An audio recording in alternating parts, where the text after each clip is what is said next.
সোয়াত উপরে সূর্য চলে আসবে, জমিনটা তামার হয়ে যাবে, মানুষগুলি দাঁড়াইতে পারবে না, মানুষগুলি দাঁড়ায় থাকার ক্ষমতাও থাকবে না, মানুষগুলি ছটফট ছটফট ছটফট ছটফট করবে। আমি বয়ানে অনেক শুনেছি নবীদের হুঁশ থাকবে না, নবীরা পর্যন্ত বিচারের ময়দানে তারাও ছটফট ছটফট করবে, আল্লাহ আমাকে বাঁচান। আদম সে তা ঈসা নবী সব পুকারে নফসি নফসি, আদম থেকে ঈসা পর্যন্ত সমস্ত নবীরা নফসি নফসি বলবেন।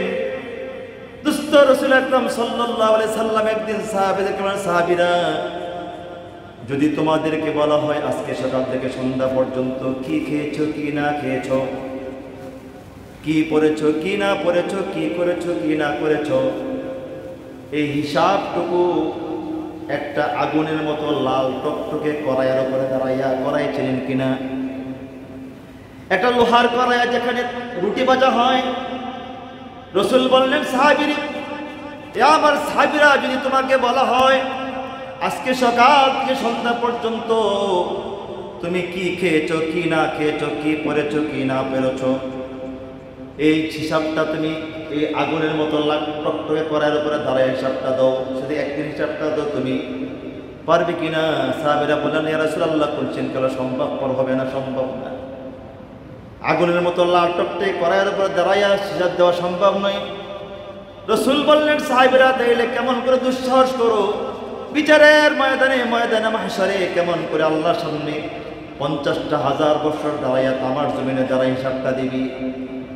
সুতরাং ওয়াহাসিবু ক্বাবলা আন তুহাসাবু, যে হাদিসটা খুতবায় পাঠ করেছিলেন রাসূল বলেন, হাসরের ময়দানে হিসাব দেওয়ার আগে দুনিয়াতে হিসাবটা ঠিক করে নাও। ওয়াহাসিবু ক্বাবলা আন তুহাসাবু, রাসূল বললেন প্রতিদিন হিসাব দেওয়ার আগে সকাল থেকে সন্ধ্যা পর্যন্ত রাতের বেলা হিসাব কি করলে কি না করলে, কি করেছো না করেছো, এই লম্বা সময়ের 60-70 বছর হায়াতের হিসাবটা আল্লাহর সামনে দেওয়ার আগে আগে নিজে হিসাবটা আগে করে নাও, এটা পরে আসবে ইনশাআল্লাহ। দোস্ত বন্ধু আমার বাচ্চা বললেন, নাবালেগ বাচ্চা অন্ধ ব্যক্তি বললেন, না স্যার আমি দুনিয়াতে আমার দৃষ্টিশক্তি চাই না। বলে কেন চাও না? বলে এই জন্য চাই না, আমি শুনেছি বিচারের ময়দানটা বড় কঠিন, হাসরের মাঠটা বড় কঠিন, আদম থেকে ঈসা পর্যন্ত সব নবীরা নাফসি নাফসি বলবেন। আল্লাহ রাসূল বললেন, একমাত্র আমি কিয়ামতের ময়দানে আমার পেরেশানি করব না, কিয়ামতের ময়দানে একমাত্র আমি রাসূল আমার উম্মতের পেরেশানিতে ব্যস্ত থাকব। ওয়ানা লিওয়াইল হামদ ওয়ানা হামিলু লিওয়াইল হামদ, রাসূল বললেন আমি একমাত্র নবী, আমি একমাত্র আল্লাহর গোলাম, কিয়ামতের ময়দানে আমার হাতের ভিতরে প্রশংসার ঝান্ডা উড়াতে থাকব। কিয়ামতের ময়দানে সবাই তার হিসাব নিয়ে ব্যস্ত থাকবেন, কিন্তু আমি রাসূল আমার উম্মতের ব্যাপারে ব্যস্ত থাকব। আমি আল্লাহকে খুশি করার জন্য ময়দানে মাহশারে বিচারের ময়দানে প্রশংসার ঝান্ডা হাতে নিয়ে পুরা ময়দানে দৌড়ব। আল্লাহুম্মা লাকাল হামদ, আল্লাহ প্রশংসা তোমার, গুণগান তোমার, সব তোমার, সব তোমার আল্লাহ। আমি রাসূল একমাত্র ময়দানে মাহশারে প্রশংসার ঝান্ডা উড়াতে থাকবো। সে রাসূল আকরাম সাল্লাল্লাহু আলাইহি সাল্লাম ছাড়া সব নবীরাই পাগল হয়ে যাবে। এই জন্য আল্লাহ তাআলা বলেন, ওয়াতারান নাসা সুকারা ওয়ামা হুম বিসুকারা ওয়ালাকিন্না আযাবাল্লাহি শাদীদ। ওয়াতারান নাসা সুকারা, এই নবী কিয়ামতের ময়দানে সব মানুষগুলিকে নেশাগ্রস্ত দেখবেন, পাগলামি করতে দেখবেন, আসলে তারা পাগল না, ওয়ালাকিন্না আযাবাল্লাহি শাদীদ। বিচারের ময়দানে অবস্থা দেখে তারা পাগলামি শুরু করবে, মানুষগুলি পাগল হয়ে যাবে, জাহান্নাম চিৎকার করবে, আল্লাহ উতরুকিনি, আমাকে ছেড়ে দিন, আমি আজকে আপনার নাফরমানগুলিকে আমার ভিতরে ঢুকাই। এটা বলার সঙ্গে সঙ্গে জাহান্নাম চিৎকার দিয়ে সামনে আসতে শুরু করবে। হাদিসে আল্লাহ রাসূল বলেন, ফেরেশতারা জাহান্নামকে ধরে রাখতে কষ্ট হবে, জাহান্নাম অনেক রাগান্বিত হবে, আল্লাহ যারা দুনিয়ার জমিনে তোমার খেয়ে তোমার পরে নাফরমানি করেছে, আল্লাহ আমাকে একটু ছেড়ে দেন, আমি আজকে জন্মের শিক্ষা দিয়ে দিই। এই অবস্থাটা দেখার সঙ্গে সঙ্গে দোস্ত বন্ধু আমার, মুসা আলাইহিস সালাম, ঈসা আলাইহিস সালাম, তাফসীরে মাঝহারে আল্লাহ রাসূল বলেন, হাদিসে আসছি, সব নবী অনেক 8 নম্বর জায়গা, সমস্ত নবীরা হাঁটু গেড়ে বসে যাবে, বলবে রব্বি নাফসি, আল্লাহ আমারে বাঁচান। নবীদের হুঁশ থাকবে না। যেখানে নবীদের হুঁশ থাকবে না সেখানে ভণ্ডরা বলে, মাজার পূজারীরা বলে, ওই দেখেন না দেওয়ানবাগি বলে যে আমার কাছে মুরিদ হইলে হাসরের ময়দানে তরাই দেবো। আচ্ছা বলেন, যেখানে নবীদের হুঁশ থাকবে না এই পাগল ছাগল হুঁশ থাকবে? কথা বলে না। আল্লাহ রাসূল ওনার মেয়েকে বলতেছে, ফাতেমা, এ মা, আনকিজি নাফসাকে মিনান নার, মারে তুমি তোমাকে জাহান্নাম থেকে বাঁচাও রে মা। এ মা, ময়দানে মাহশারে আমি মুহাম্মদের বেটি বলে পার পাবা না। আমি মুহাম্মদের বেটি, আমি মুহাম্মদের মেয়ে, এটা বলে ময়দানে মাহশারে পার পাইবা না। কিন্তু আজকে ভণ্ডরা বলে, মাজার পূজারীরা বলে যে বিশ্বের দরবারে এলে আর কিছু লাগে না। যেখানে নবীদের কন্যা ফাতেমা জান্নাতে সমস্ত জান্নাতি মহিলাদের যিনি সন্তানী হবেন, ওনার ব্যাপারে রাসূল বলতেছেন যে মা কুমি লিস-সালাহ, মা উঠ। ফজরের সময় রাসূল ডাকতেন, কুমি লিস-সালাহ, মারে উঠ, নামাজ পড়, ও মা নামাজ পড়, মা, ও মা নামাজ পড়, আনকিজি নাফসাকি মিনান নার, মা তুই তোরে জাহান্নামের আগুন থেকে বাঁচা। আলহামদুলিল্লাহ, আলহামদুলিল্লাহিল্লাযী লাউলা লুতফুহু মাহতাদাইনা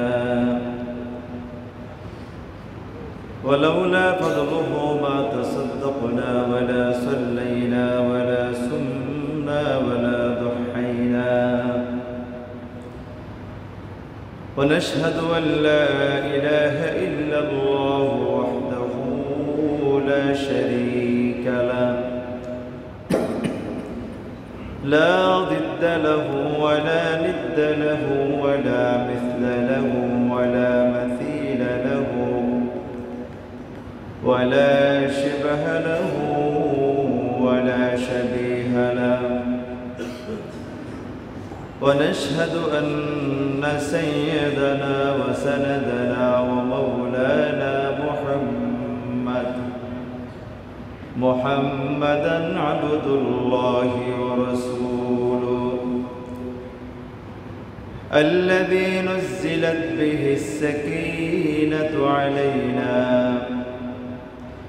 عليه أنفسنا وأهلينا فدينا ولولاه ما عرفنا الحق ولا درينا صلى الله عليه وعلى آله وأصحابه الذين شهدوا بدرا وحنينا أما بعد فأعوذ بالله من الشيطان الرجيم بسم الله الرحمن الرحيم حتى إذا جاء أحدهم الموت قال رب ارجعون لعلي أعمل صالحا فيما تركت كلا إنها كلمة هو قائلها ومن ورائهم برزخ إلى يوم يبعثون صدقت يا رب العالمين. وقال صاحب القرآن رسول الله صلى الله عليه وسلم موتوا قبل أن تموتوا وحاسبوا قبل أن تحاسبوا أو كما قال عليه الصلاة والسلام. اللهم صل على محمد وعلى آل محمد كما صليت على إبراهيم وعلى آل إبراهيم إنك حميد مجيد اللهم بارك على محمد وعلى آل محمد كما باركت على إبراهيم وعلى آل إبراهيم إنك حميد مجيد गाना बेगाना मिलकर रोएंगे सब जमा होकर ले जाएगा गुरुस्ता में अरे नादा व परदेसी ले जाएगा गुरुस्ता में अरे नादा व परदेसी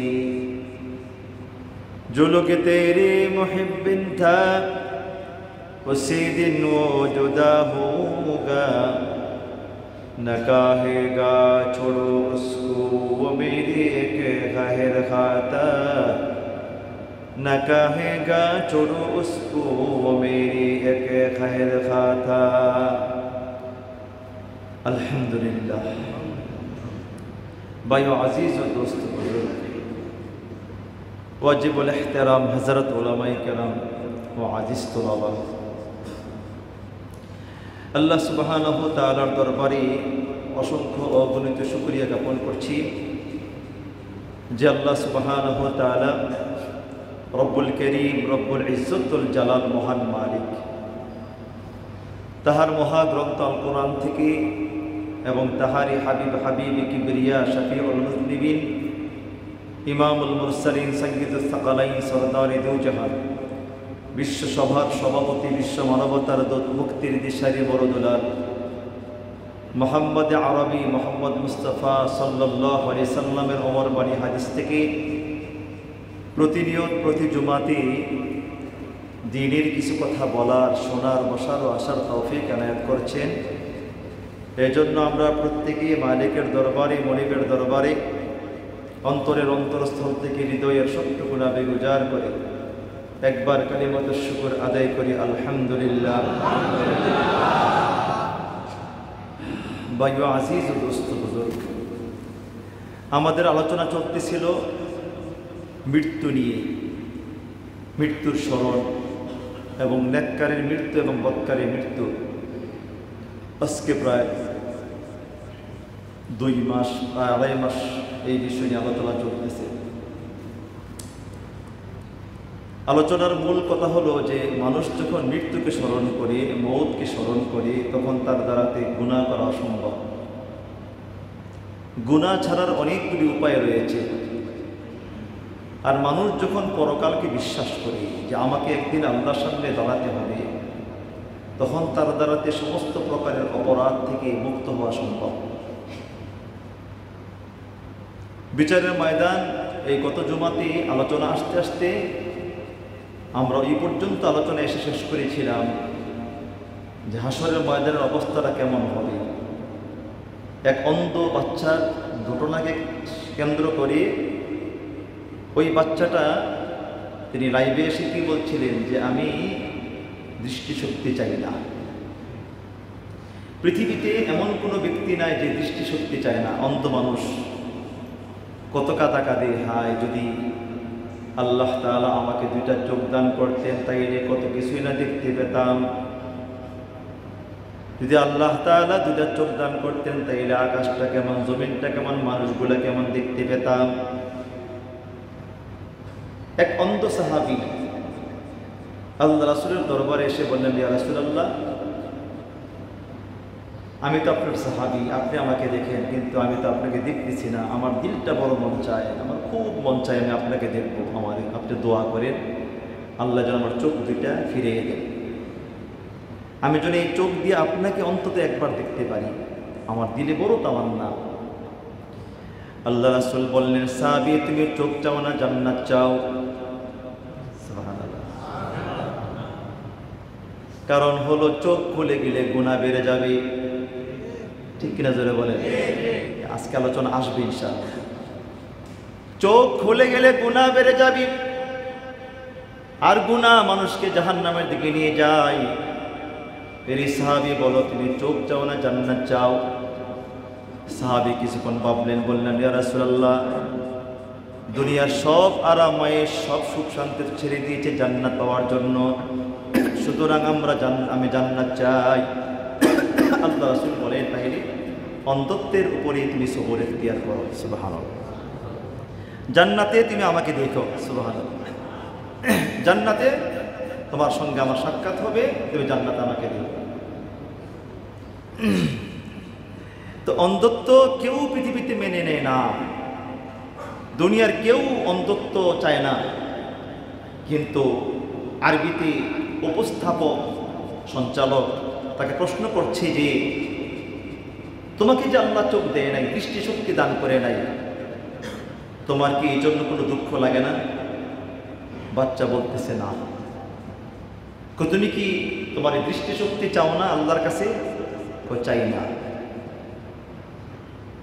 আশ্চর্য কথা, দৃষ্টিশক্তি আবার চায় না কে পৃথিবীতে? কে চায় না? এবার সঞ্চালক জিজ্ঞেস করতেছে, তুমি কেন চাও না বলো? ওই এখান থেকে কথাটা আসছিলেন যে, আমি আলেমদের জবানে শুনেছি বিচারের মাত্রা বড় কঠিন হবে। সোয়াত উপরে সূর্য চলে আসবে, জমিনটা তামার হয়ে যাবে, মানুষগুলি দাঁড়াইতে পারবে না, মানুষগুলি দাঁড়ায় থাকার ক্ষমতাও থাকবে না, মানুষগুলি ছটফট ছটফট ছটফট ছটফট করবে। আমি বয়ানে অনেক শুনেছি, নবীদের হুঁশ থাকবে না, নবীরা পর্যন্ত বিচারের ময়দানে তারাও ছটফট ছটফট করবে। আল্লাহ আমাকে বাঁচান। আদম সে তা ঈসা নবী সব পুকারে নফসি নফসি। আদম থেকে ঈসা পর্যন্ত সমস্ত নবীরা নফসি নফসি বলবেন। দুস্থ রাসূল আকরাম সাল্লাল্লাহু আলাইহি সাল্লাম একদিন সাহাবীদেরকে বলেন, সাহাবীরা, যদি তোমাদেরকে বলা হয় আজকে সকাল থেকে সন্ধ্যা পর্যন্ত কি খেয়েছো কি না খেয়েছো, কি পড়েছো কি না পড়েছো, কি করেছো কি না করেছো, এই হিসাবটুকু একটা আগুনের মতো লাল টকটকে কড়াইয়ের উপরে দাঁড়াইয়া, কড়াই ছিলেন কিনা, একটা লোহার কড়াইয়া যেখানে রুটি ভাজা হয়। রাসূল বললেন, সাহাবীরা, আমার সাহাবীরা, যদি তোমাকে বলা হয় আজকে সকাল থেকে সন্ধ্যা পর্যন্ত তুমি কি খেয়েছো কি না খেয়েছো, কি পড়েছো কি না পড়েছো, এই হিসাবটা তুমি এই আগুনের মতো টকটকে কড়াইয়ের উপরে দাঁড়ায় হিসাবটা দাও, শুধু একদিন হিসাবটা দাও, তুমি পারবে কিনা? সাহাবীরা বললেন, ইয়া রাসূলুল্লাহ, বলছেন কেন সম্ভবপর হবে না, সম্ভব না। আগুনের মতো লাল টকটকে কড়াইয়ের উপরে দাঁড়াইয়া হিসাব দেওয়া সম্ভব নয়। রাসূল বললেন, সাহাবীরা, তাইলে কেমন করে দুঃসাহস করো, বিচারের ময়দানে, ময়দানে মাহশারে কেমন করে আল্লাহর সামনে 50,000 বছর দাঁড়াইয়া তামার জমিনে যারা হিসাবটা দিবি। সুতরাং ওয়াহাসিবু ক্বাবলা আন তুহাসাবু, যে হাদিসটা খুতবায় পাঠ করেছিলেন, রাসূল বলেন, হাসরের ময়দানে হিসাব দেওয়ার আগে দুনিয়াতে হিসাবটা ঠিক করে নাও। ওয়াহাসিবু ক্বাবলা আন তুহাসাবু, রাসূল বললেন, প্রতিদিন হিসাব দেওয়ার আগে সকাল থেকে সন্ধ্যা পর্যন্ত রাতের বেলা হিসাব, কি করলে কি না করলে, কি করেছো না করেছো, এই লম্বা সময়ের 60-70 বছর হায়াতের হিসাবটা আল্লাহর সামনে দেওয়ার আগে আগে নিজে হিসাবটা আগে করে নাও, এটা পরে আসবে ইনশাআল্লাহ। দোস্ত বন্ধু আমার, বাচ্চা বললেন, নাবালেগ বাচ্চা অন্ধ ব্যক্তি বললেন, না স্যার, আমি দুনিয়াতে আমার দৃষ্টিশক্তি চাই না। বলে, কেন চাও না?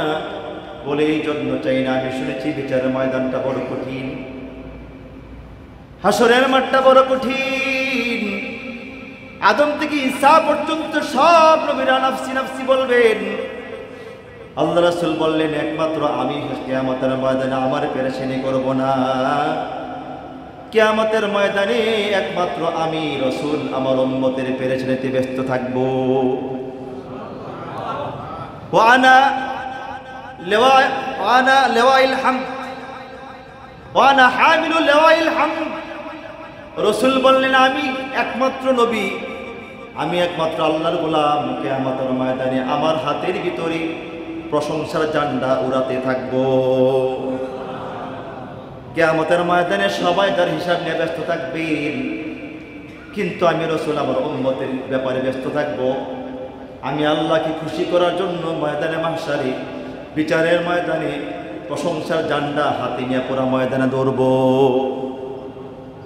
আল্লাহুম্মা লাকাল হামদ, আল্লাহ প্রশংসা তোমার, গুণগান তোমার, সব তোমার, সব তোমার আল্লাহ। আমি রাসূল একমাত্র ময়দানে মাহশারে প্রশংসার জান্ডা ওড়াতে থাকবো। সে রাসূল আকরাম সাল্লাল্লাহু আলাইহি সাল্লাম ছাড়া সব নবীরাই পাগল হয়ে যাবে। এই জন্য আল্লাহ তাআলা বলেন, ওয়াতারান নাসা সুকারা ওয়া মা হুম বিসুকারা ওয়ালাকিন্না আযাবাল্লাহি শাদীদ। ওয়াতারান নাসা সুকারা, এই নবী কিয়ামতের ময়দানে সব মানুষগুলিকে নেশাগ্রস্ত দেখবেন, পাগলামি করতে দেখবেন। আসলে তারা পাগল না, ওয়ালাকিন্না আযাবাল্লাহি শাদীদ। বিচারের ময়দানে অবস্থা দেখে তারা পাগলামি শুরু করবে, মানুষগুলি পাগল হয়ে যাবে। জাহান্নাম চিৎকার করবে, আল্লাহ উত্রুকিনি, আমাকে ছেড়ে দিন, আমি আজকে আপনার নাফরমানগুলিকে আমার ভিতরে ঢুকাই। এটা বলার সঙ্গে সঙ্গে জাহান্নাম চিৎকার দিয়ে সামনে আসতে শুরু করবে। হাদিসে আল্লাহ রাসূল বলেন, ফেরেশতারা জাহান্নামকে ধরে রাখতে কষ্ট হবে, জাহান্নাম অনেক রাগান্বিত হবে। আল্লাহ, যারা দুনিয়ার জমিনে তোমার খেয়ে তোমার পরে নাফরমানি করেছে, আল্লাহ আমাকে একটু ছেড়ে দেন, আমি আজকে জন্মের শিক্ষা দিয়ে দিই। এই অবস্থাটা দেখার সঙ্গে সঙ্গে দোস্ত বন্ধু আমার, মুসা আলাইহিস সালাম, ঈসা আলাইহিস সালাম, তাফসীরে মাঝহারে আল্লাহ রাসূল বলেন, হাদিসে আসছে, সব নবী অনেক নম্বর জায়গা, সমস্ত নবীরা হাঁটু গেড়ে বসে যাবে, বলবে রব্বি নাফসি, আল্লাহ আমারে বাঁচান। নবীদের হুঁশ থাকবে না। যেখানে নবীদের হুঁশ থাকবে না সেখানে ভণ্ডরা বলে, মাজার পুজারীরা বলে, ওই দেখেন না দেওয়ানবাগি বলে যে আমার কাছে মুরিদ হইলে হাসরের ময়দানে তরাই দেব। আচ্ছা বলেন, যেখানে নবীদের হুঁশ থাকবে না এই পাগল ছাগল হুঁশ থাকবে? কথা কয় না। আল্লাহ রাসূল ওনার মেয়েকে বলতেছে, ফাতেমা, এ মা, আনকিজি নাফসাকে মিনান নার, মারে তুমি তোমাকে জাহান্নাম থেকে বাঁচাও রে মা। এ মা, ময়দানে মাহশারে আমি মুহাম্মদের বেটি বলে পার পাবা না।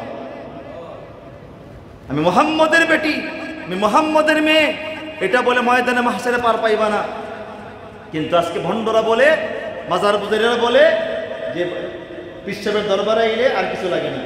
যেখানে নবীদের কন্যা ফাতেমা জান্নাতে সমস্ত জান্নাতি মহিলাদের যিনি সন্তানই হবেন, ওনার ব্যাপারে রাসূল বলতেছেন যে মা কুমি লিস-সালাহ, মা উঠ। ফজরের সময় রাসূল ডাকতেন, কুমি লিস-সালাহ, মারে উঠ, নামাজ পড়, ও মা নামাজ পড়, মা, ও মা নামাজ পড়, আনকিজি নাফসাকি মিনান নার, মা তুই তোরে জাহান্নামের আগুন থেকে বাঁচা। সুবহানাল্লাহ। এই জন্য দোস্ত,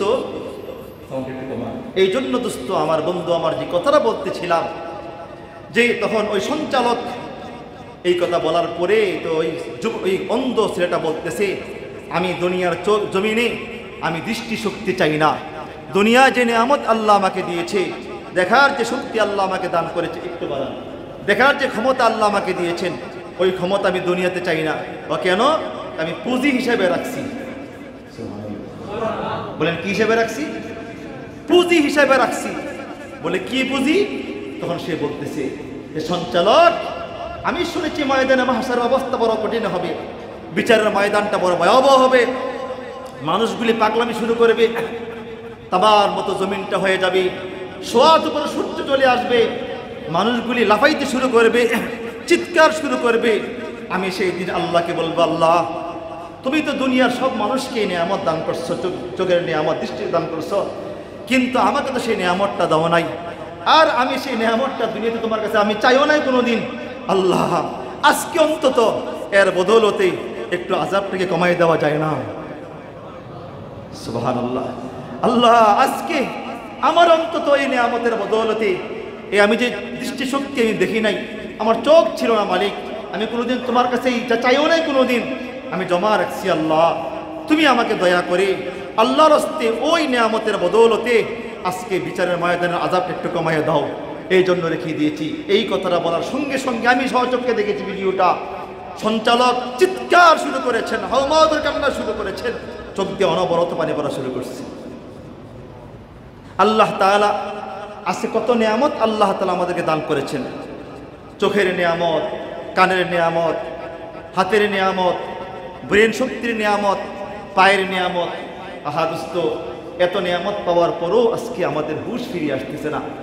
নিয়ামতের নাশুকরিয়া করতেছি, নিয়ামতের ব্যাপারে একদম গাফেল, যে আল্লাহর দরবারে দাঁড়াইতে হবে। গত সপ্তাহে যে কথা বলছিলাম বাদশাহ হারুনকে বাহলুল পাগল কি বলেছিলেন, আমি 3 বছর পর্যন্ত আমি তালাশ করছি, আপনি আমাকে লাঠিটা দিয়েছিলেন যে আমার চেয়ে কোনো বড় পাগল পাইলে ওই পাগলকে কি দিবেন, লাঠিটা দিয়ে দিবেন। আমি 3 বছর পর্যন্ত আমি তালাশ করছি, আমার চেয়ে কোনো বড় পাগল পাই নাই, আজকে পাইলাম আপনাকে, আপনার লাঠি আপনি নিয়ে যান।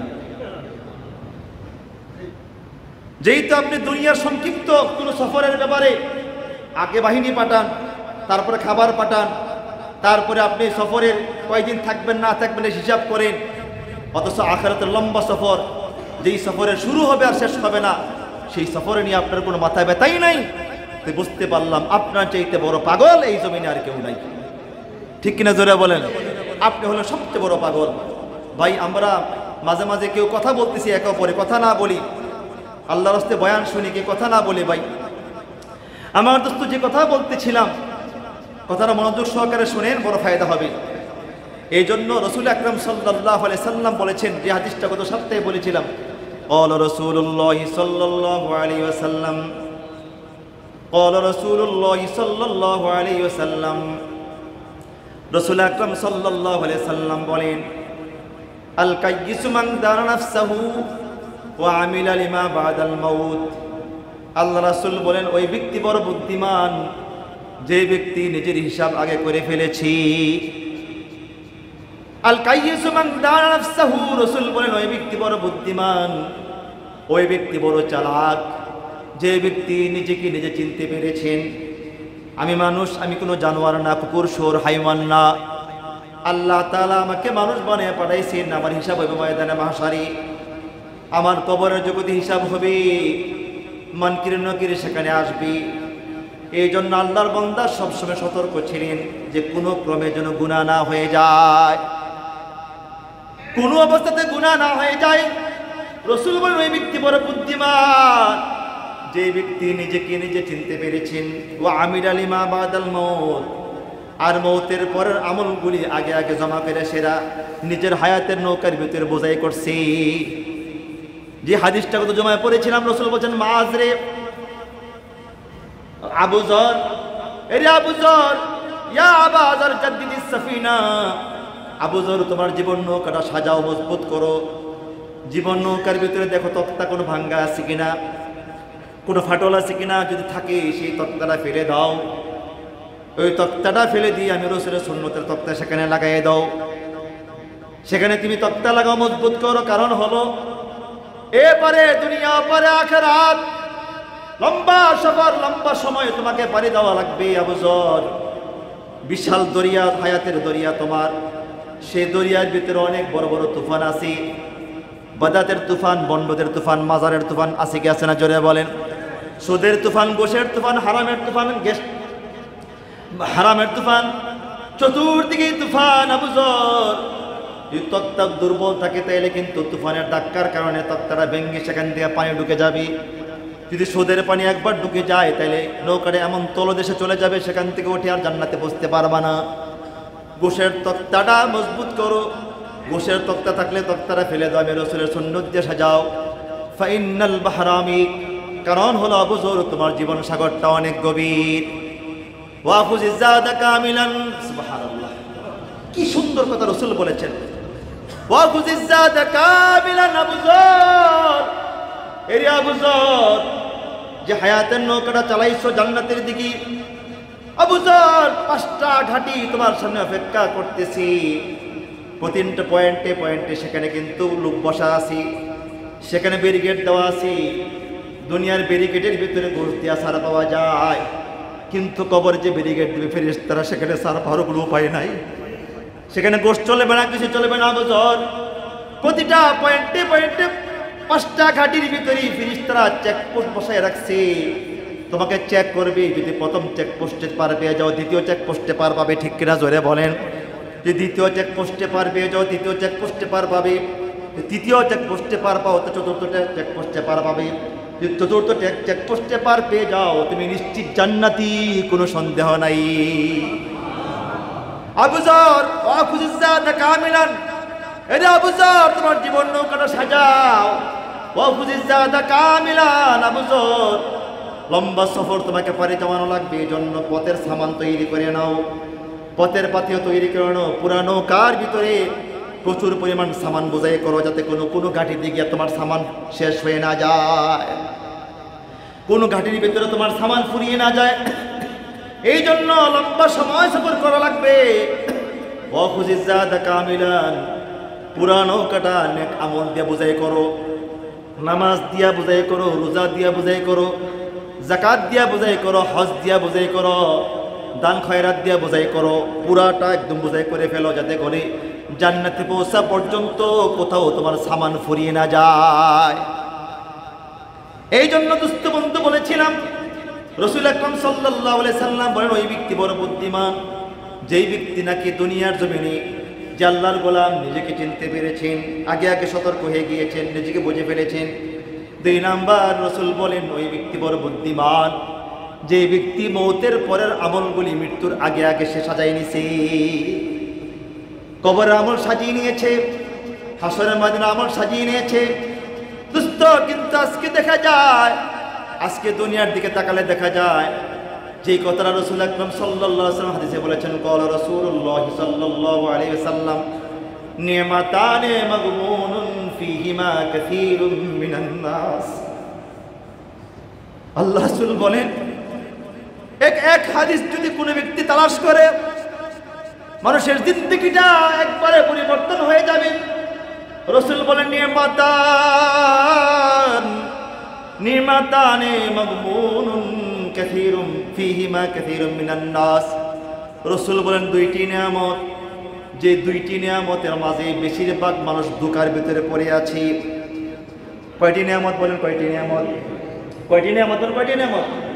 নি'মাতানে, কয়টি নিয়ামত? নি'মাতানে মাগবুনুন ফীহিমা কাসীরুম মিনান নাস। রাসূল বলেন, দুইটি নিয়ামত এমন রয়েছে যে দুইটা নিয়ামতের ভিতরে মানুষ ধোঁকার ভিতরে পড়ে আছে বেশিরভাগ মানুষ। এক নম্বর নিয়ামত আল সিহ্হা, এক নম্বর নিয়ামত সুস্থতা, দুই নম্বর নিয়ামত আল ফারাগ, দুই নম্বর নিয়ামত অবসরতা। কথা বোঝেন না মনে? এক নম্বর নিয়ামত কি বলেন, জোরে বলেন। নিয়ামত কয়টা? রাসূল বলেছেন দুইটি নিয়ামত, যে দুইটি নিয়ামতের ভিতরে বেশিরভাগ ফীহিমা কাসীরুম মিনান নাস, যে দুইটি নিয়ামতের ভিতরে বেশিরভাগ মানুষ ধোঁকার ভিতরে পড়ে আছে। এক নম্বর সুস্থতা, বলেন এক নম্বর কি? সুস্থতা। দুই নম্বর অবসরতা। নি'মাতানে মাগবুনুন ফীহিমা কাসীরুম মিনান নাস আল সিহ্হা ওয়াল ফারাগ। এক নম্বর হলো সুস্থতা, দুই নম্বর অবসরতা। এই দুইটা নিয়ামতের ভিতরে মানুষ বড় গাফেল, ধোঁকায় পড়ে আছে। সুস্থতা মালিকের জন্য কাজে লাগায় না। আজকে তো সুস্থ থাকার বড় দোস্ত বন্ধু আমার দেখা যায় সুস্থ মানুষটা, অথচ সে জোহরের পরে আগে পরে অনেক নফল নামাজ পড়তে পারে। জোহরের আগে এসে সে সময়টা না কাটাইয়া ঘরে না বসে বসে 12টার দিকে চলে আসতে, অথবা সূর্য হালার আগে আগে চলে আসতে, সূর্য যখন হেলে যাবে সালাতুল জাওয়াল পড়লে 2 রাকাত, মাগরিবের পরে আল্লাহর বান্দা 2 রাকাত পরে চলে যায়। কিন্তু আল্লাহর বান্দা 2 রাকাত পরে গিয়া শুধু খামাখা আল্লাহর বান্দা ঘরে বসে থাকবে, কোনো কাজ করবে না, অসুস্থ না, সুস্থ মানুষ। এখন কিন্তু কি আছে, সুস্থ আছে, ইচ্ছা করলে 10 রাকাত 12 রাকাত 20 রাকাত পড়তে পারে। পিছনের গুনাহগুলির দিকে তাকায়া পিছনের কাজা নামাজগুলিকে আদায় করতে পারে, ঠিক কিনা জোরে বলেন। কিন্তু দোস্ত বন্ধু আমার দেখা যায় মাগরিবের 2 রাকাত নামাজ পড়ে দূর গল্প গুজব করবে, গিবত শাকায়াত করবে, দোকানে বসে বসে আড্ডা করবে, ঠিক কিনা জোরে বলেন। আর ঠিক কিনা জোরে বলেন। কিন্তু আল্লাহর বান্দা যদি এই কাজটা না করতেন, মাগরিবের নামাজ পড়ার পর 2 রাকাত সুন্নাত পড়ার পর আল্লাহর বান্দা আরো 6 রাকাত আওয়াবিন পড়তেন। আওয়াবিন অর্থ হলো নৈকট্য অর্জন করা। যে ব্যক্তি বেশিরভাগ নফল পড়ে, এই বান্দাটাকে আল্লাহ তাআলা এক পর্যায়ে তার নিকটে নিয়ে যান। হাদিস আল্লাহ রাসূল বলেন, কোন বান্দা কোন বান্দা ফরজ দিয়া ওয়াজিব দিয়া অতটুক পর্যন্ত আল্লাহর নৈকট্য অর্জন করতে পারে না যতটুক পর্যন্ত নৈকট্য অর্জন করতে পারে নফল ইবাদত দিয়া। বেশি বেশি নফল পড়লে, তাহাজ্জুদ পড়লে আল্লাহর বান্দাকে আল্লাহ এক পর্যায়ে কাছে নিয়ে যান। দোস্ত বন্ধু আমার, যদি আল্লাহর বান্দা সুস্থ আছে, অসুস্থ না, শরীরে শক্তি আছে, শরীরে শক্তি আছে, এমন অসুস্থ না যে মাগরিবের পরে 2 রাকাত সুন্নত পড়ার পরে আরো 6 রাকাত আওয়াবিন পড়তেন, নফল পড়তেন। হাদিস আল্লাহ রাসূল বলেন আল্লাহ তাআলা তাকে 12 বছরের বেরিয়া নফল নামাজের চাইতে, ইবাদতের চাইতে সওয়াব বেশি দান করতেন। 12 বছর পর্যন্ত একটানা নফল ইবাদত করলে, নফল রোজা, নফল হজ, নফল যাকাত, নফল দান খায়রাত, যত নফল ইবাদত একটানা 12 বছর যে ব্যক্তি করলো, 12 বছর নফল ইবাদত করে যেই পরিমাণ সওয়াব কামাই করছে, শুধু মাগরিবের সুন্নত পড়ার পরে আর 6 রাকাত আওয়াবিন পড়লে ওই ব্যক্তিকে আল্লাহ তাআলা এই 12 বছরের ইবাদতের সওয়াব তার আমলনামায় লিখে দিতেন। অথচ সময় লাগে সর্বোচ্চ ভালো করে পড়লে 20 মিনিট। কথা বলেন না? আমি বললাম ভালো করে পড়লে আর কি, কয় মিনিট ধরে মানে 20 মিনিট। অথচ সেই নামাজটা পড়ে অথচ এই যে ধোকার ভিতরে পড়ে আসি, এই যে একটা তার ধোকা, অথচ এই দুনিয়া থেকে ফিরার পরে তো আল্লাহর বান্দা আর পৃথিবীতে আসতে পারবে না, ঠিক কিনা জোরে বলেন দোস্ত। তারপরে ফজরের পরে 2 রাকাত ইশরাক আর 2 রাকাত নফল। 2 রাকাত ইশরাক যদি কোনো ব্যক্তি পড়ে স্বস্থানে বসে কোনো গল্প গুজব না করে জিকির আজকার করে সূর্য ওঠার পরে ফজরের নামাজ পড়ার পরে সর্বোচ্চ যদি আপনি বেশি না একটা হাইস্ট সর্বোচ্চ 20-25 মিনিট বসে থাকলেই ইশরাকের সময় হয়ে যায়। যদি আপনি 2 রাকাত ইশরাক করেন তাহলে একটা কবুল হজ এবং উমরা, দুইটা, একটা কবুল হজ, একটা উমরা হজ। কবুল যেটা হয়েছে ওই পরিমাণ সব আপনার আমলনামায় লিখে দিবেন। আপনি 8 লাখ 9 লাখ টাকা খরচ করে হজ কবুল হতেও পারে, না হতে পারে। আল্লাহ রাসূল সাল্লাল্লাহু আলাইহি সাল্লাম তার জিন্দেগিতে আমি পাই নাই দোস্ত কোথাও যে রাসূল ইশরাক কাজা করেছেন। অথচ ফজরের নামাজের সালাম ফিরিয়া ঘরে বসে গিয়া টিভিটা লাগায় বা মোবাইলের ভিতরে ফেসবুক ঠেলে আর চা খায়, বিস্কিট খায়। আরে ঠিক কিনা জোরে বলেন? অথচ সেই গোলামটা যদি, আর এখন তো দোস্ত এখন কি বলতেছি, সাহাবীদের জমানা কেমন ছিল? 2 বেলা খাবার খাইতেন। একটা হলো 10টা-11টার দিকে খাবার খাইতেন সাহাবীরা, আর বিকালে হয়তো সূর্য ডুবার আগে খাইতেন, বা 2 বেলা, এর বেশি সাহাবীরা খাইতেন না। এখন দুনিয়ার সমস্ত ডাক্তাররা দেখলো এই 2টার ভিতরে সুস্থতা। কথা কয় না? আমরা কয়বার খাই? 6 বার। কথা কয় না? একটু পর পর। এখন ডাক্তাররা বলে পেট খালি করো, পেট খালি করো। এখন ডাক্তাররা বলে, বিজ্ঞান বলতেছে যে সুস্থ থাকতে চাও তাইলে অন্তত পেট খালি রাখো, রোজার কথা কয় না। কারণ পেট খালি করো মানে, এখন যারা মুসলিম ডাক্তাররা তারা বলে যে সপ্তাহে 2টা রোজা রাখো, সোমবার আর বৃহস্পতিবার, বাস, আর মাসে 3টা রোজা রাখো। কারণ আপনার যে যকৃতিক আছে, যেটা যে আপনার পেটের নাড়িভুঁড়ি যেগুলো আছে, এগুলোর সবসময় স্টার্ট দিয়েছেন। মনে করেন যে এই যে আপনার এই বিদ্যুৎ যেখানে তৈরি হয়, কি একটা মেশিন কি 24 ঘন্টা চলে নাকি বারবার পরিবর্তন করে? কথা বোঝেন না? যেখানে বিদ্যুৎ তৈরি হয় মেইন কেন্দ্র যেখানে আছে, ওই জায়গার ভিতরে আমি তো গেছি, মেশিন তো 1-2টা না, অনেক মেশিন। তো দেখা যায় 10টা মেশিন এখন চালাচ্ছি, 10টা অবসর, 10 ঘন্টা। এই অটোমেটিকলি সেখানে টাইম দেওয়া আছে, এই 10টা বন্ধ হওয়ার সঙ্গে সঙ্গে ওইটা চালু হয়ে যাবে, অবসর দেওয়া লাগে। তা আপনি যে মেশিন ওই জন্মের পর থেকে মায়ের মোটার ভিতরে মুখ লাগাইছেন, এই যে মেশিন চালু করছেন, এটার বন্ধ নেই। কথা বলে না? এখন কি করে এক পর্যায়ে দুর্বল হয়, এটা কাজ করে না, আমি আর পারতেছি না। এই জন্য মাঝে মাঝে খাবার বন্ধ করে এসে না মেশিন একটু স্টার্টটা বন্ধ করেন, সুস্থ থাকবেন। সুবহানাল্লাহ জোরে বলেন না? অথচ সে অবসর সময়টাকে ফজরের পরে আল্লাহর বান্দা যদি এই ফজরের পরে, আমি আজকে আসার সময় বলি, আমি সকাল থেকে, কালকে তো আলহামদুলিল্লাহ রোজা ছিলাম, তো আজকে সকালবেলায় আমি কিছুই খাই নাই। 10টার সময় উঠে তো আমার আহলিয়া বলতেছি কিছু খাইবেন না, আমি কি খাবো, কয়েকটা ডিম সিদ্ধ করে দেবো, দাও, ওইটা খেয়ে আসছি, কোনো সমস্যা হইতেছে না। আপনি যত বেশি খাবেন তত দেখবেন শরীরের ভিতরে আস্তে আস্তে দুর্বল হইতেছে, তত আপনি খারাপ লাগতেছে। আর আপনি দেখবেন শরীর যত আপনি ডায়েট করবেন, যত ব্যায়াম করবেন, আস্তে আস্তে দেখবেন শরীর হালকা হয়ে যাচ্ছে, ইবাদত করতে ভালো লাগতেছে। বেশি খাইলে মানুষ দুর্বল হয়ে যায়। এই জন্য দোস্ত, আল্লাহ রাসূলের সুন্নতকে যে ফলো করেছেন, বিজ্ঞান হতভম্ব হয়ে গিয়েছে, রসুলের প্রতিটা সুন্নতির ভিতরে মানুষের সফলতা। ঠিক কিনা জোরে বলেন? আল্লাহ রাসূল বলছেন যদি সুস্থ থাকতে চাও চাহিদা থাকতে উঠে যাও। বলেন কি? আমরা তো মাশাআল্লাহ ক্ষুধা লাগলি আর সামনে যদি আইসে খাইতে খাইতে সিদরাতুল মুনতাহা এই পর্যন্ত। ঘটনা বলছিলাম যে আব্বা দুটো ট্যাবলেট খান। ও কেন? কয় এটা খাইলে হজম হইব। বেটা যদি ট্যাবলেট খাওয়ার জায়গা থাকতো তাহলে 2 লোক মারা বেশি খাইতাম। ওই পরিমাণ খাবার খাইছে আপনার বন্দা, সে খাইতে খাইতে চিত্তে বেড়ে গেছে। এই জন্য দোস্ত বন্ধু আমার, ফজরের পরে যদি আল্লাহর বান্দা সুস্থ মানুষ, ফজরের পরে যদি আল্লাহর বান্দাটা এই সময়টা না কাটাইয়া 2 রাকাত নফল করতো, তাহলে আল্লাহ তাআলা তাকে একটা কবুল হজ আর উমরা হজের সওয়াব তাকে দান করতেন। সুবহানাল্লাহ। 2 নাম্বার, আর 2 রাকাত নামাজ পড়লে আল্লাহ তাআলা সারা দিনের যত জরুরত আছে সবগুলো আল্লাহ পুরা করে দেবে। সুবহানাল্লাহ। কিন্তু পড়তে হবে দিলের সাথে, একাগ্রতার সাথে। এই জন্য আল্লাহ রাসূল বলেন নিয়ামাতানে মাগবুবুন ফীহিমা কাসীরুম মিনান নাস। 2টা নিয়ামত এমন নিয়ামত যে 2টা নিয়ামতের ভিতরে মানুষ ধোঁকায় পড়ে আছে বেশিরভাগ। 1 নম্বর হলো সিহা, 1 নম্বর সুস্থতা। 2 নম্বর হল ফারাক, 2 নম্বর অবসরতা। অবসর আছে তাসবিহ না নিয়া মোবাইল টিপতেছে। দেখেন না, আরে আমি তো দেখি আমার পাশে বসে বসে এই ফেসবুক ঠেলতেছি আর টিপতেছি।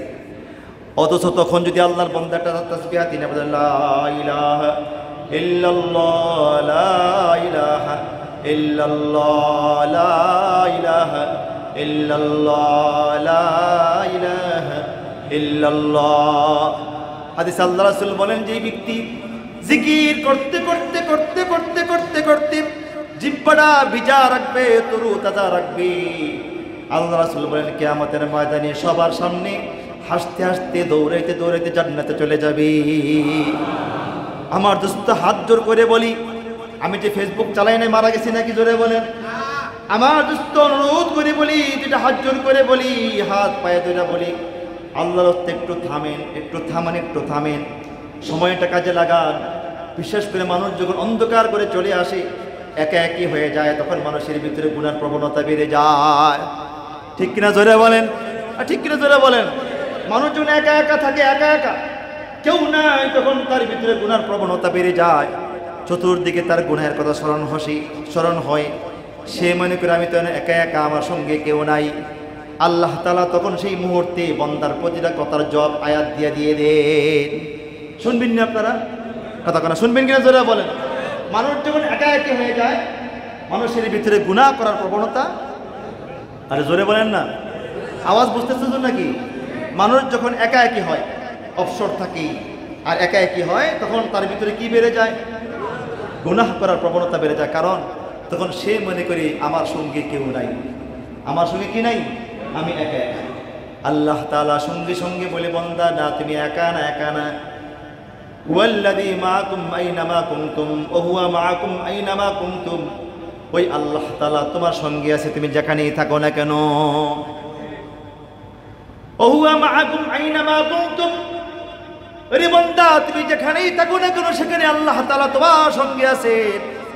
আমি হয়তো আজ থেকে অনেক বছর আগে একটা ঘটনা বলেছিলাম। এক বড় বুজুর্গ ছিলেন, কুফা নগরের বিশ্ববিখ্যাত এক বুজুর্গ ছিলেন, আল্লাহওয়ালা। ওনার দরবারের ভিতরে একজন গরিব মানুষ, সাধারণ ব্যক্তি, ওনাকে ওই আল্লাহর বান্দা, ওই বুজুর্গ মানুষ বেশি মহব্বত করতেন। কিন্তু ধনী যারা ছিলেন, অনেক বড় বড় ব্যক্তি যারা ছিলেন, এদেরকে তিনি তেমন মহব্বত করতেন না। কিন্তু গরিব মানুষটাকে, অন্ধ মানুষটাকে, গরিব মানুষটাকে, অসহায় মানুষটাকে বেশি ভালোবাসতেন। অন্যান্য মুরিদান যারা ছিলেন বললেন, কিরে আমরা কি হযরতকে হাদিয়া তোহফা দেই না, আমরা কি ওনার পাশে থাকি না, কিন্তু আম করে বেশি ডাকে না, তাকে বেশি ডাকে কেন? পীর সাহেব বারবার তাকে কাছে ডেকে নিয়ে যায়, যে কোনো বিষয়ে তার সঙ্গে পরামর্শ করে। কারণটা কি? মুরিদান সবাই মিলে পীরের দরবারে গিয়ে বলেন, পীর সাহেব আমরাও তো মুরিদ, সেও তো মুরিদ, আমরা হাদিয়া তোহফা দিই, সে তো কোনোদিন হাদিয়া তোহফা দিল না। কিন্তু দেখা যায় প্রতিনিয়ত প্রতিবার আপনি তাকে ভালোবাসেন, মহব্বত করেন, কারণটাকে বলেন। পীর সাহেব বলেন, এটা আমার ব্যক্তিগত ব্যাপার, এটা তোমাদের ব্যাপার না, আমি বলবো কেন?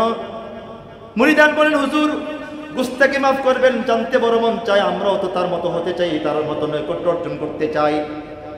একবার, দুইবার, তিনবার বলার পর, বারবার বলার পর কিন্তু তারপরও তিনি এই কাজটা করতেছেন না। এক পর্যায়ে বললেন, ঠিক আছে তোমরা জানার বড় শখ, বোঝার বড় শখ, বলে হ্যাঁ। জানতে চাও তারা কেন মহব্বত করে ভালোবাসি, বলে হ্যাঁ। ঠিক আছে যাও তোমরা আজকে বাড়িতে চলে যাও, আগামী দিন সকালবেলা প্রত্যেকে একটা মুরগি বা হাঁস হাতে নিবা, হাতে নেওয়ার পর প্রত্যেকে এমন জায়গায় জবাই করে আমার কাছে নিয়ে আসবা তোমার জন্য কেউ না দেখি। এমন জায়গাতে জবাই করে নিয়ে আসবা তোমাকে কেউ যেন না দেখে। সব মুরিদান চলে গেলেন, ওই ব্যক্তিও চলে গেলেন, সবাই যার যার জন্তুটা জবাই করে পীরের সামনে নিয়ে আসতেন, পীর সাহেবের সামনে নিয়ে আসতেন। পীর সাহেব বললেন তুমি জবাই করছো, কেউ দেখে নেয়? বলে না পীর সাহেব, আমি দরজা জানালা সব বন্ধ করছি, ফাঁকগুলো মারছি, কেউ দেখে নাই, আমি আশপাশে তাকাইছি দেখলাম কেউ দেখে না, তখন জবাই করছি। আচ্ছা তো তুমি জবাই করছো, কেউ দেখে নেয়? বলে না কেউ দেখে নাই। কেমনে জবাই করছো? বলে আমি মাটির নিচে গর্ত খনন করছি, উপরে ঢাকনা দিছি, বউরে কয়েছি চতুর্দিকে দাঁড়ায় থাকবে, কেউ যেন না দেখে, সেখানে গিয়ে অন্ধকারে জবাই করছি। তোমারে কেউ দেখে নাই? বলে না কেউ দেখে নাই। কিভাবে জবাই করছো? বলে হুজুর পানির নিচে ডুব দিয়া সেখানে জবাই করছি। কই তাই না? কেউ বলে হ্যাঁ। সবাইকে জিজ্ঞেস করলেন, সবাই জবাব দিয়ে দিলেন। এবার ওই মুরিদটাকে বললেন, বাবারে তুই যে জবাই করলি না, তুই জিন্দা নিয়ে আসলি, আমি না বললাম সবাই জবাই করে আসবি? মুরিদ বলে হুজুর আমি পুরা দুনিয়ার ভিতরে অনেক জায়গা গিয়েছি, জঙ্গলায় গিয়েছি, অনেক জায়গায় গিয়েছি, দরজা জানালা বন্ধ করেছি, চেষ্টা করেছি কেউ যেন না দেখি, কিন্তু যখনই জবাই করতে যাই তখনই দেখি আমার আরশের মালিক আল্লাহ আমার দিকে তাকাই আছি। আপনারা বলেছেন কেউ যেন না দেখে, কিন্তু এমন জায়গা পাইলাম না যেখানে কেউ নাই, সব জায়গাতে আমার মালিক তাকে আছে, এই জন্যই পারলাম না। সমস্ত মুরিদান তাকিয়ে আছেন। বলে তাই তো, তার ভিতরে আল্লাহর ভয় বেশি, খোদার ভয় বেশি। দোস্ত বন্ধু আমার এই জন্য বলতেছি, আল্লাহ তাআলা বলে বান্দারে তুই মনে করো তোমারে কেউ দেখে না, তুমি মনে করো তুমি একা একা, বলে না না না তুমি একা না। ওহুয়া মাআকুম আইনামা কুনতুম, তুমি যেখানেই থাকো না কেন সেখানেই তোমার সঙ্গে আল্লাহ আছি। এক নাম্বার। দুই নাম্বার, মানুষ একে একে হলে গুনার প্রবণতা বেড়ে যায়। দুই নাম্বার কারণ কি? দুই নাম্বার কারণ হলো দোস্ত, দুই নাম্বার কারণ হলো মানুষ একা একা হয়ে যায়, মানুষ মনে করে আমার কেউ দেখে না। বলেন আমার কি দেখে না? জোরে বলেন আমার কেউ দেখে না, এটা মনে করি। আল্লাহ তাআলা তার জবাব কোরআনের ভিতরে দিয়েছেন। আল্লাহ বলে বান্দা তোমার কেউ দেখে না, বলে না। আল্লাহ সুবহানাহু ওয়া তাআলা বলে বান্দা শোনো, তোমার কেউ দেখে না মানে আমি আল্লাহ তাআলাকে দেখি না। আল্লাহ তাআলা বলে আলাম ইয়ালাম বিআন্নাল্লাহা ইয়ারা, আল্লাহ তাআলা বলে সে কি দেখে না যে তার মালিক তাকে দেখতেছে। ভাই আমাদের শ্রদ্ধাভাজন নেতা জনাব মির্জা আব্বাস সাহেব আমাদের এখানে আসছেন।